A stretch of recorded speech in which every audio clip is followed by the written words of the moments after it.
There was a time when every crumb mattered, when one chicken could feed a whole family and still leave something for tomorrow. In those days, Grandma did not waste, she created. Her kitchen was not just a place to cook, it was a place to survive, to nourish, and to love through the hardest of times. Long before supermarkets and fast food chains, families faced scarcity with grace. Money was tight, but meals still felt rich because Grandma knew how to make a little feel like plenty.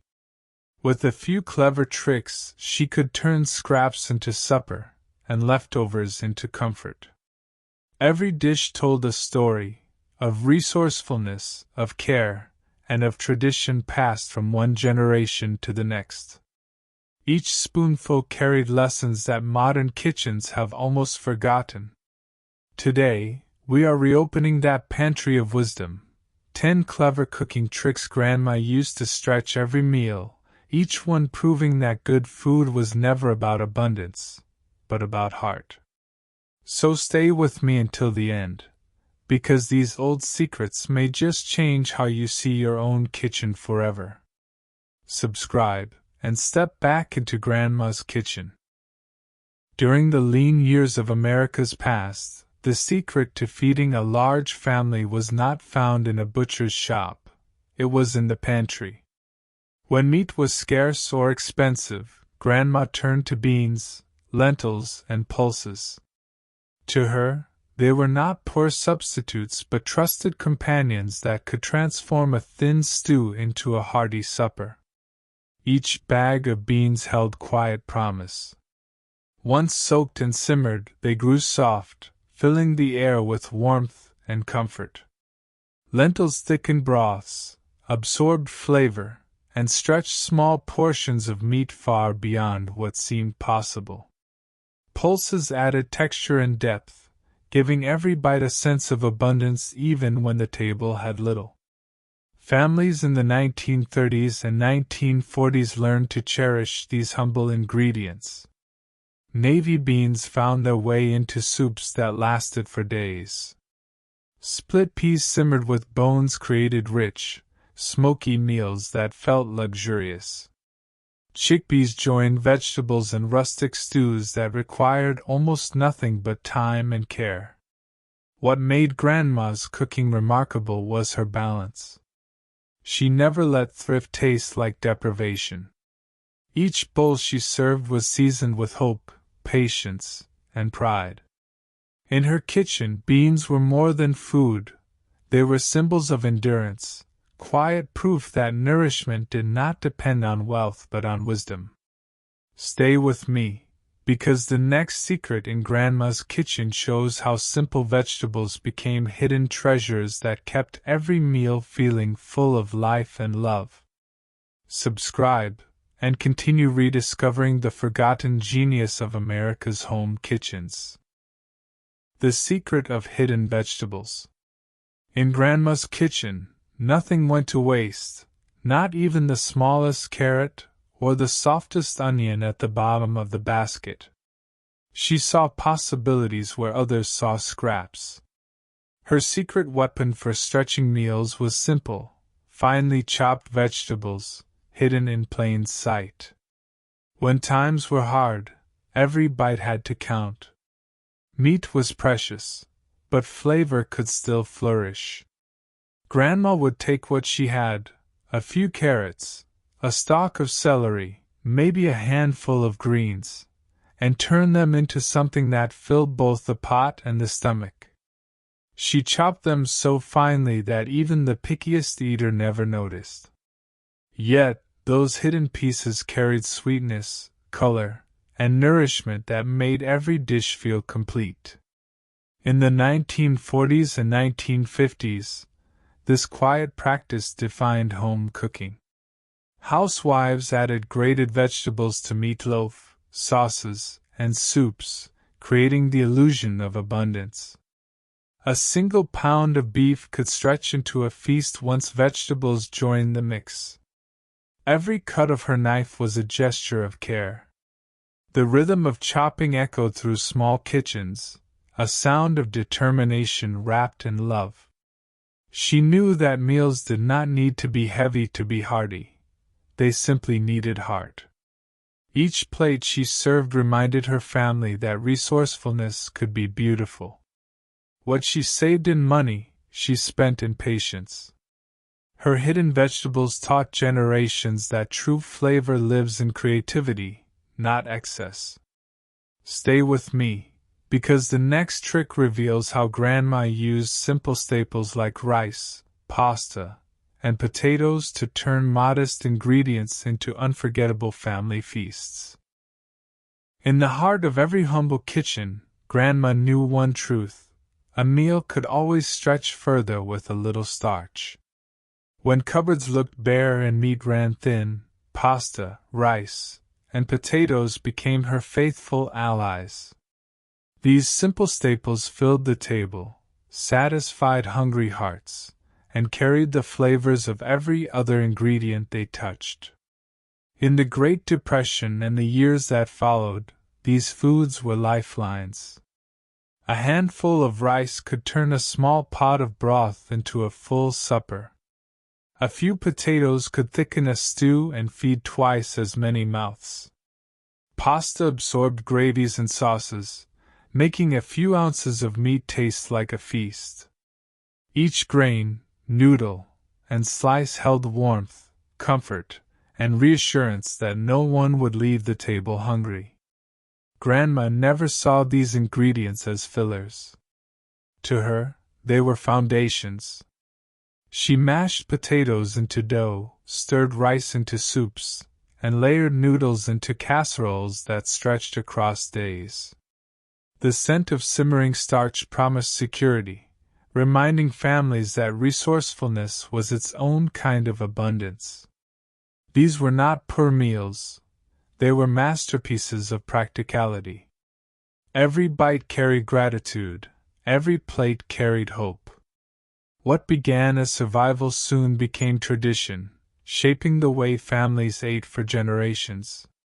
Stay with me, because Grandma's next secret will take us deeper into the art of making something from nothing, transforming bones, trimmings, and scraps into rich broths that told stories of resilience and love.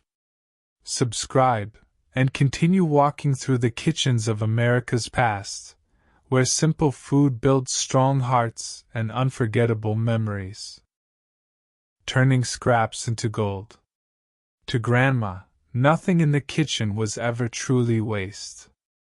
Every bone, peel, and trimmings carried hidden value, a quiet promise that something nourishing could still be made. What many would throw away, she saved with care. And from those forgotten scraps, she built liquid gold, broth that gave depth, warmth, and life to every humble meal. In the 1930s, families across America faced tight budgets and limited access to fresh meat.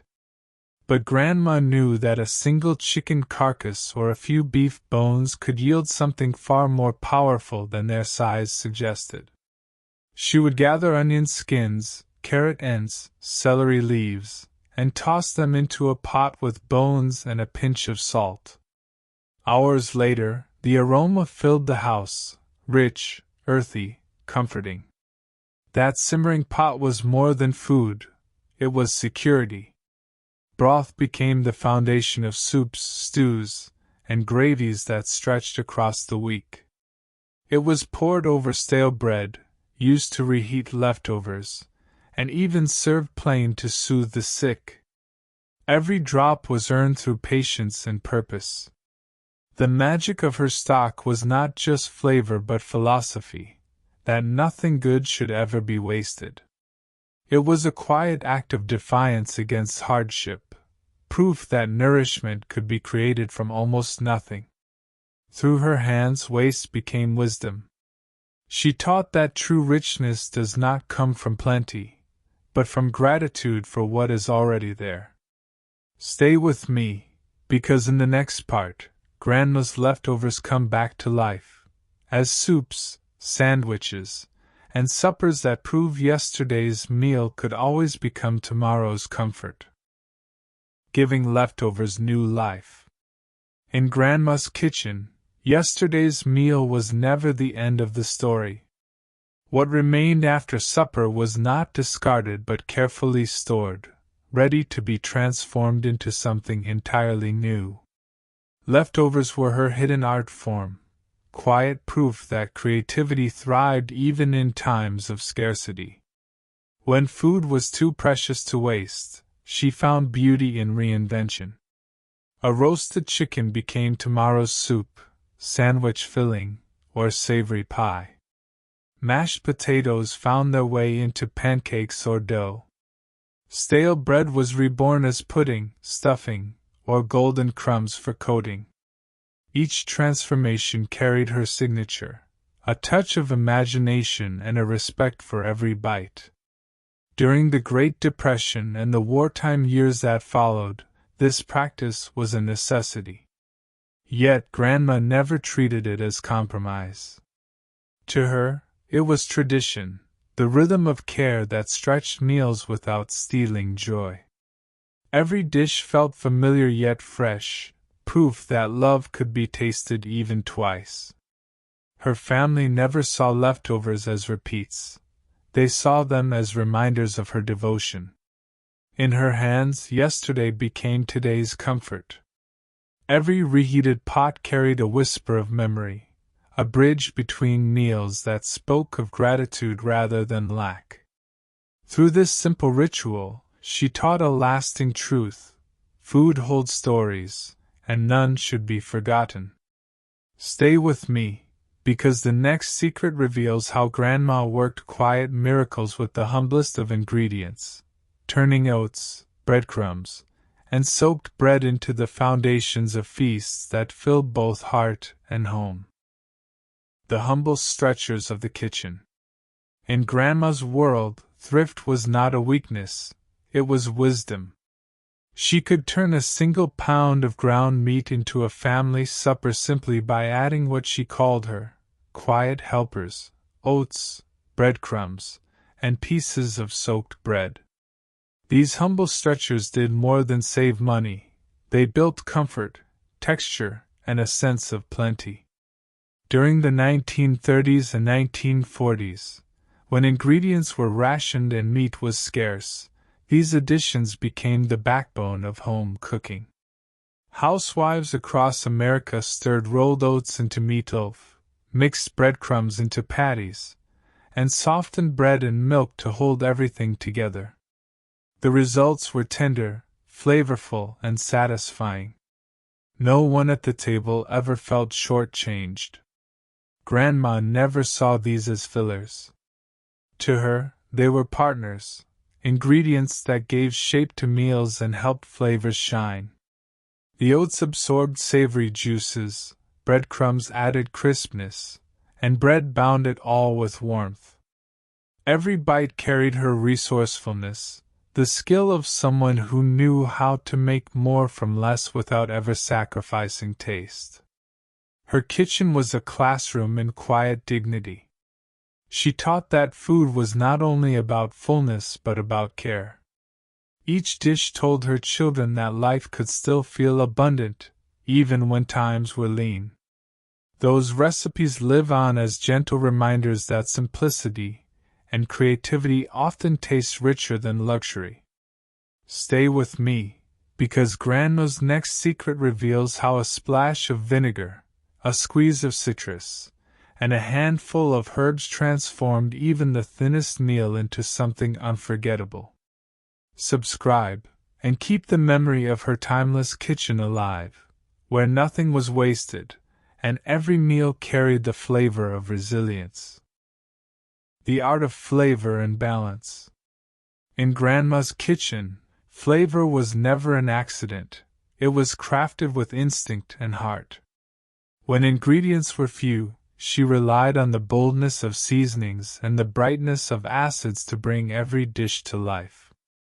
A dash of vinegar, a squeeze of lemon, a pinch of herbs, these small gestures turned simple food into memorable meals.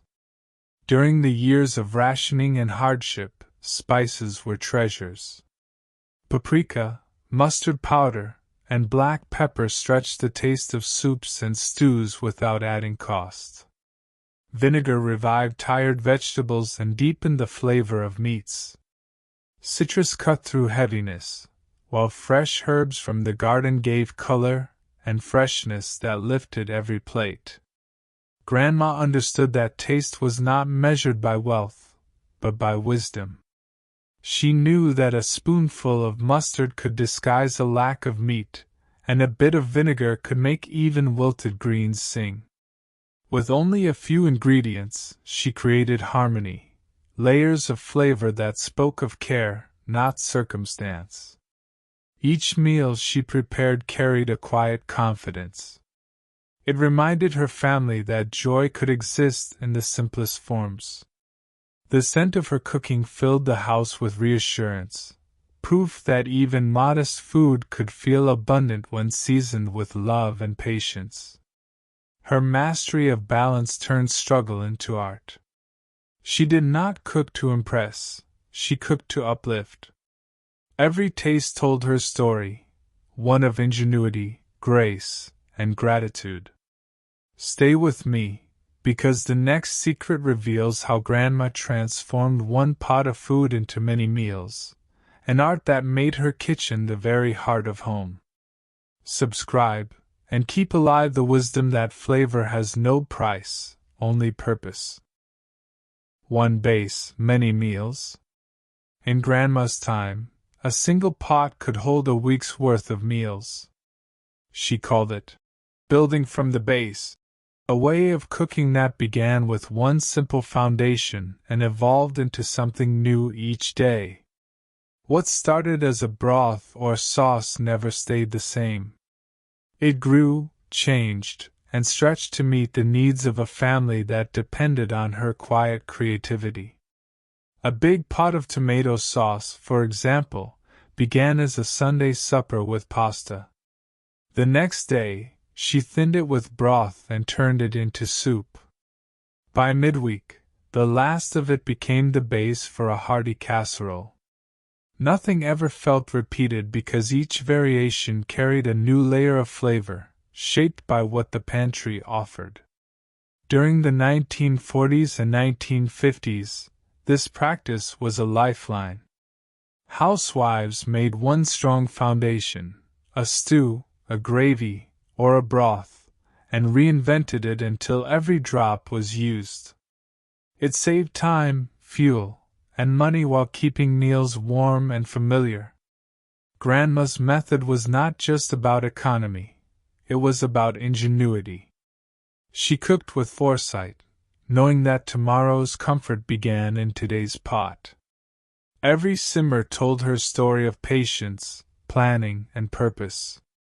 Her legacy reminds us that good cooking is not about endless ingredients, but about endless imagination. One humble base could feed both the body and the spirit, proving that consistency and care turn simplicity into abundance.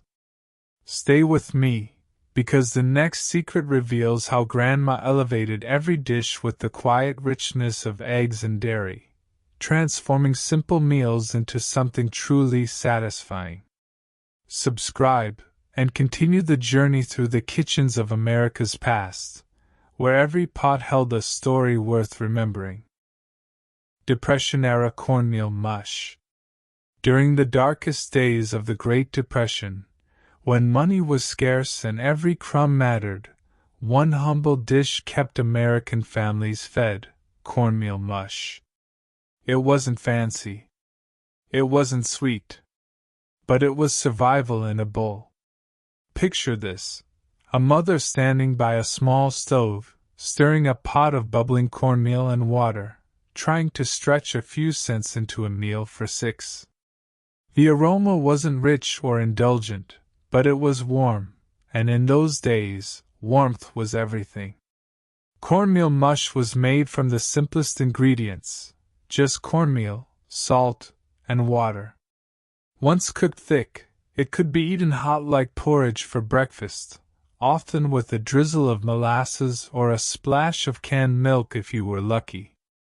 By evening, The leftovers were poured into a pan to cool, then sliced and fried the next day. That golden crust turned it from humble to hearty, a Depression-era version of comfort food. Families across the Midwest and South leaned on it heavily. Cornmeal was cheap, plentiful, and shelf-stable, a lifeline in an age of empty cupboards. Even government pamphlets during the 1930s promoted cornmeal mush as an affordable, nutritious staple. Over time, it faded from kitchens, replaced by instant cereals and store-bought breakfasts. But for those who lived through those hard years, the taste of fried cornmeal mush wasn't just food, it was memory. It was proof that even in the toughest times, American families could make something out of almost nothing. If this story brings back memories of your grandparents' kitchen or you'd love to see more forgotten dishes from that era, make sure to subscribe, because these stories, like cornmeal mush itself, deserve to be remembered.